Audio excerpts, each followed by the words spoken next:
Hello students, this is our next history lecture. Okay, so the name of our chapter is Historiography Development in the West. This is our third lecture.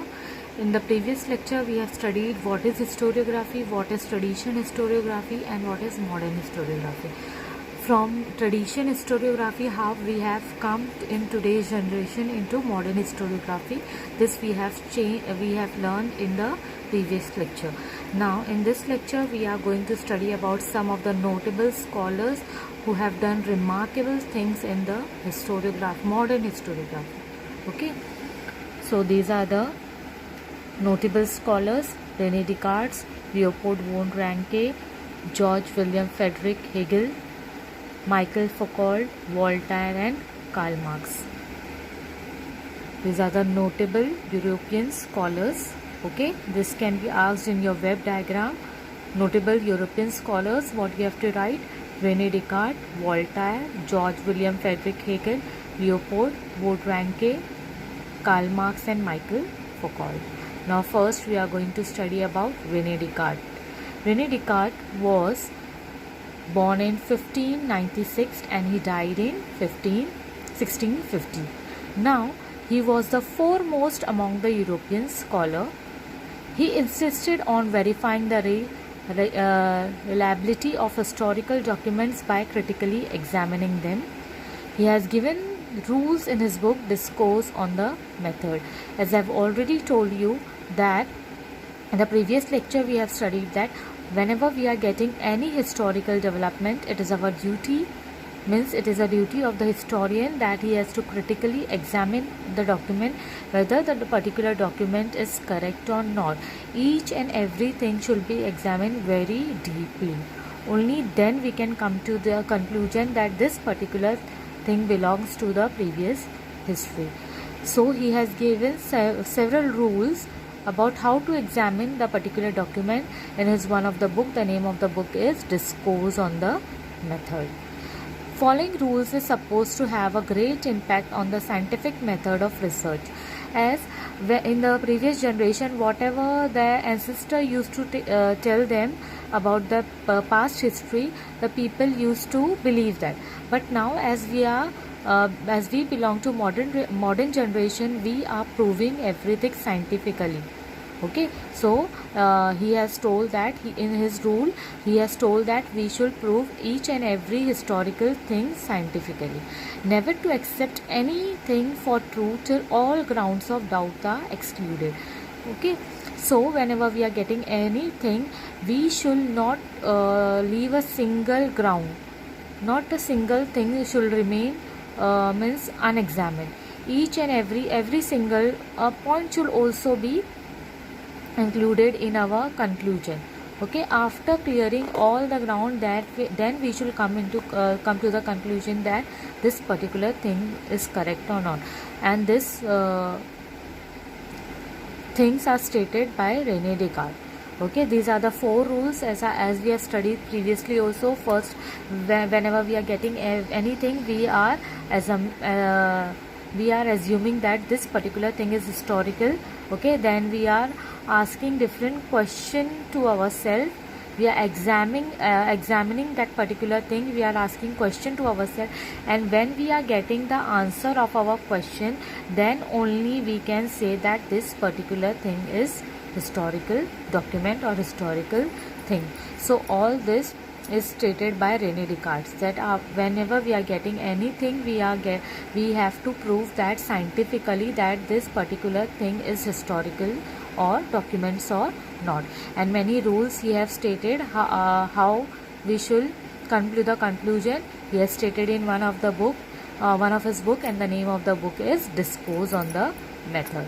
Okay, now our second historiographer was Voltaire. Now Voltaire was born in 1694 and he died in 1778. Voltaire's original name was Francois Marie Araud, and he was French. He opined that along with the objective truth and chronology of historical event, considering social, tradition, trade, economy, agriculture, etc. was also equally important in historiography. As I have told you, whatever the previous generations ancestors were telling them, they believed it, and many which was very helpful in today's modern historiography. But other than truth and chronology means what? Many historians have told that to understand history nicely, it is very important that all the events which have occurred, they should be stated chronologically. Means how the events have occurred, it should be means chronology means what? From starting to end. Okay, from sequence, everything should be explained sequentially. But he has told that it is right, but apart from that, we should also know the social tradition, trade, economy, and agriculture of the previous history. Okay, how the previous people, how were their social life, the tradition, their trade, their economy and agriculture. It is also very important. Apart from objective and truth and chronology, all this social tradition, trade, economy and agriculture is very important. Why it is said that? Then only we can come to know na we are making progress or not. Am I right? As when we have studied about the social and tradition, the culture of the previous people, okay, our ancestors, as we know, they were very narrow-minded. Okay, the people were illiterate. Okay, their thinking regarding women were not good. Okay, they were not giving equal status to women as per men. When we have studied about the culture and social life, then only we came to know all this. And when we talk about trade, people first used to trade from barter system. They used to exchange things, but now we are buying the things from money. These are the drastic change. Okay. Agriculture, first we were doing agriculture with the help of the animals, but now we are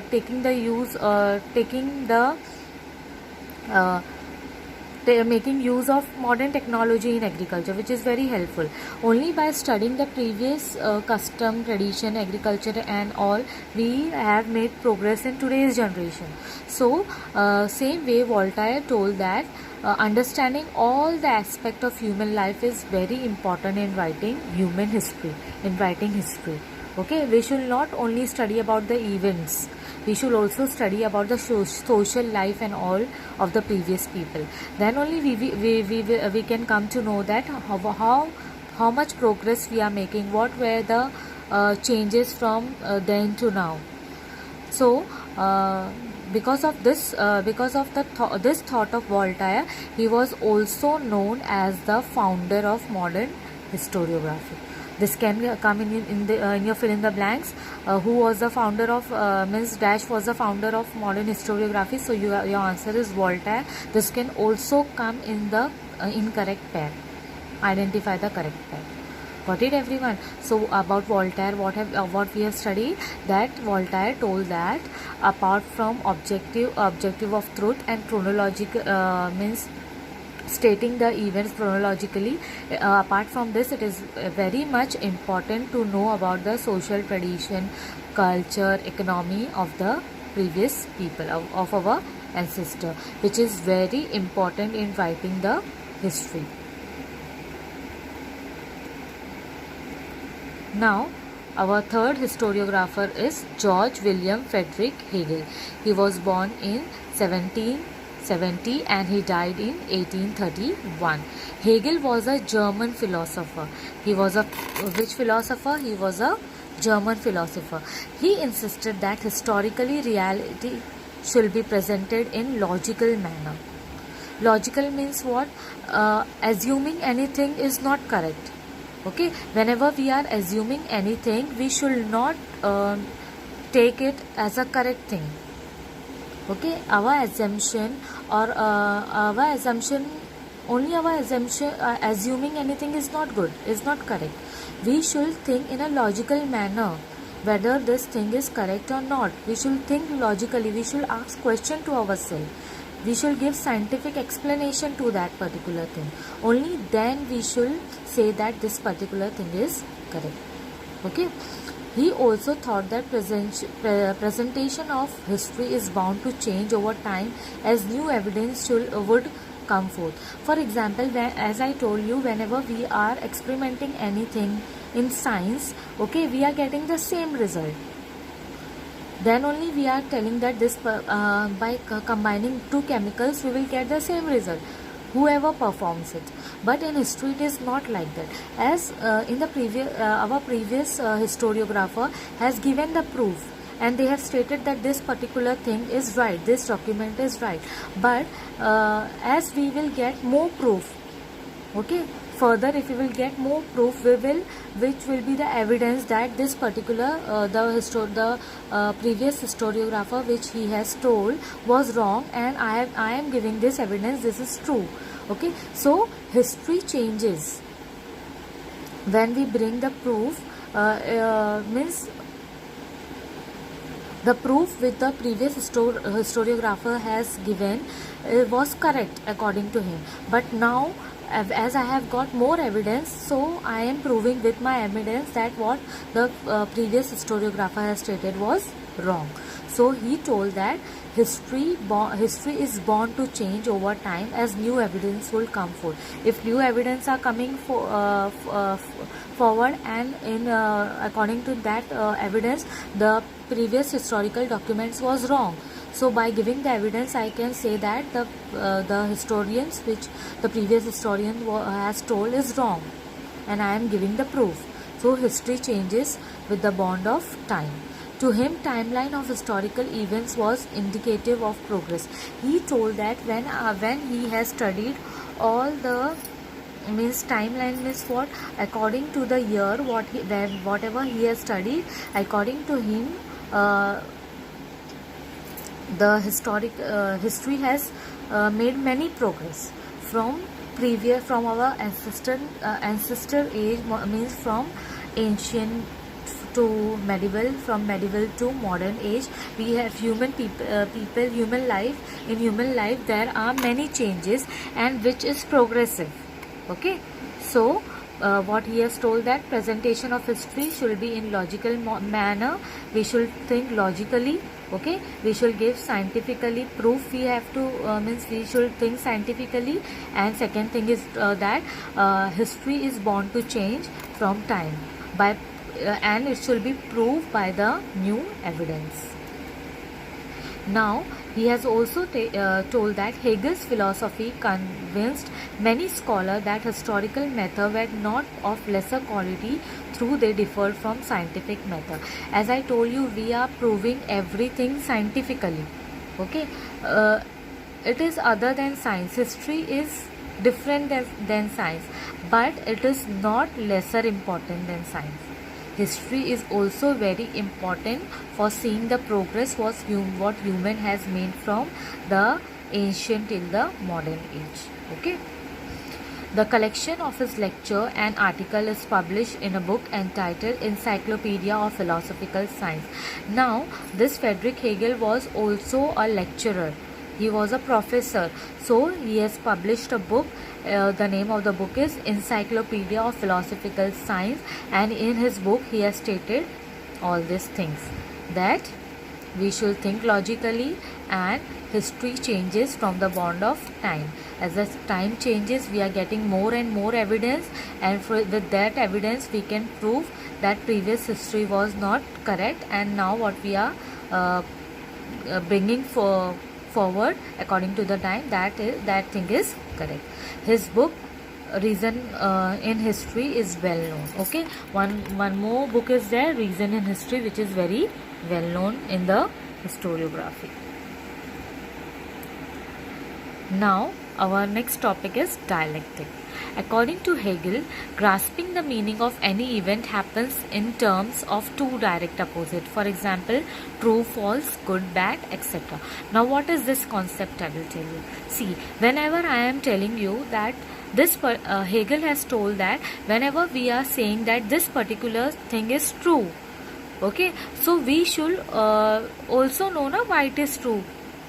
Okay, whenever I am telling you some good things, for example, we will take the example of Harappan civilization.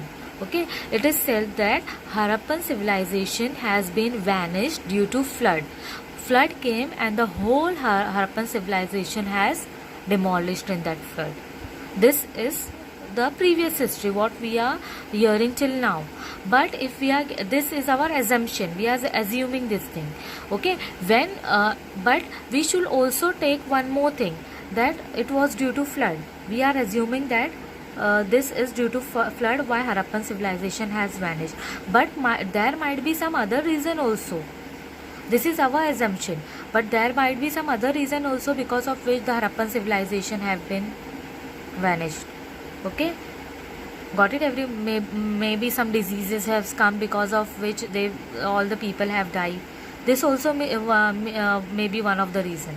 Okay, for example, when I am telling you this color is white, okay, if I am telling you that a crow is a dove is white, okay, because the dove is white, then only we can differentiate that the crow is black.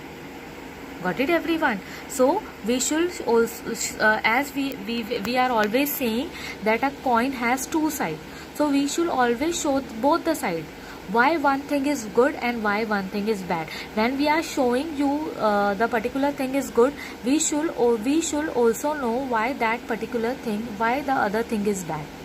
If this is good, why the other thing is bad, we should prove this. Got it, everyone? So in order to understand the true nature of thing, one needs to know both true and false, similarly good and bad.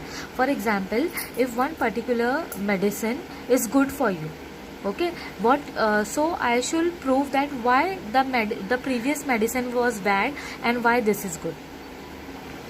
Good. So we should know both the side of the coin. We should know both the side. If one particular thing is good, why the other thing is bad, we should know this.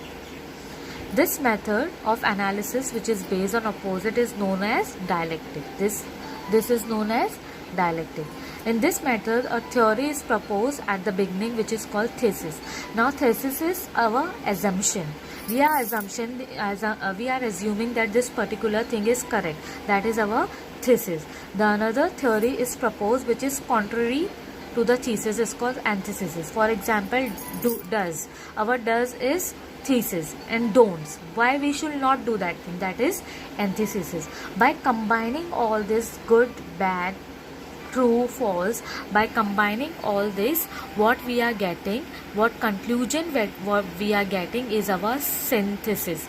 After a thorough logical discussion of the both, a new thesis is proposed of both the thesis and antithesis. This process of arriving at the new is called synthesis. As I told you, while we are proving this is good, then we are telling, or I am telling you this is good, so I will tell you why that was bad. Okay, you should not chew your nail. This is your good habit. Okay, not chewing the nail is good habit. Why should you not bite your nail? I will tell you the reason why you should not bite. That don'ts. Okay, so we should show both does and don't. Our does is our thesis and our don't is our antithesis, and whatever the conclusion we are getting out of that is our synthesis. Now, Leopold Vogt Ranke. Historiography of the 19th century was greatly influenced by the thought of Leopold Vogt Ranke of Berlin University. Now, Leopold Vogt Ranke belongs to 19th century. He was one of the historiographer of the 19th century, and he was born in 1795 and he died in 1886. Now, he was his thought of the thought of Leopold Vogt Ranke was of Berlin University. He belongs to Berlin University. He spoke about the critical method of historical research. He emphasized on utmost important information gathered through the original document. He also stated that all types of documents stated with the historical event need to be examined with greater care. Now what he is telling, whenever he is also telling the same thing. Okay, he told that whatever historical document we are telling it, that is it is a original document, but apart from that we should examine it with utmost care, and then only we have to prove that this particular document is correct. Okay, he belongs to Berlin University, and he has done he was a very critical historiographer. His research was very critical, and he has told that we should take the historical documents. The original documents are very important, but we should take that original documents and we should take utmost care of that, and we should examine critically that whether that particular historical document is true truth or not. Then only we have to come to one of the conclusion. Now, he believed that with this method it was possible to reach the historical truth. Taking the original document, historical document, and then again we have to prove it. He told that with this method only it is possible to reach the historical truth. By taking the original document, by examining it, then only we can say that this possible historical document is truth or not. He criticized imaginative narration of history. See, as I told you, our ancestors were only dependent what their parents and grandparents has told about the narration of storytelling, then dance, songs and all. We have studied paintings and all. Okay, he told that he criticized it. He told that only with the narration we can't say that any particular historical events has taken place or not, until and unless we get the proof of it. Narration is not the truth of historical development. Scientifically proving that document with the evidence only is the method of proving the history. Got it, everyone? So he criticized on the method of narration, as the previous generation was not too much familiar of all this thing, okay, of historical documents and all. They were only dependent what their ancestors were telling them. But this thing was criticized by Leopold von Ranke, and he told that imaginary thing is not truth. Only by proving with the evidence we can say that this is our past event or this is our past history. Collection of his articles is published in 2 books entitled The Theory and Practice of History and The Secret of World History. Now, in his book, he has written many books, and within 2 of his book he has published in his book in many of his collection of historical collections. Okay, he has done many historical collections are there with him. Okay, and this historical collection he has published in his book The Theory and Practices of History.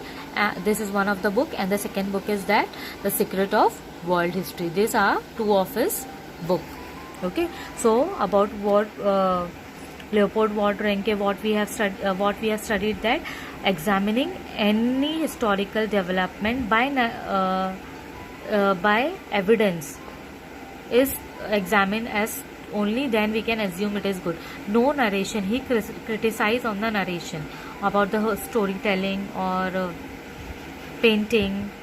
Okay, no, he criticized on that. He told only the history can be proved only with the evidence. Now today we have studied about, in this lecture we have studied about René Descartes, Voltaire, George William Frederick Hegel, Leopold von Ranke and dialectic. Okay, I have given in the table form about the lifespan, about the nationality, the contribution what they have said and the books they have written. This will be easy for you to remember. Got it, everyone? I hope you all would have understood. Okay. Now in the next lecture we will study about the remaining historiographer, notable scholars.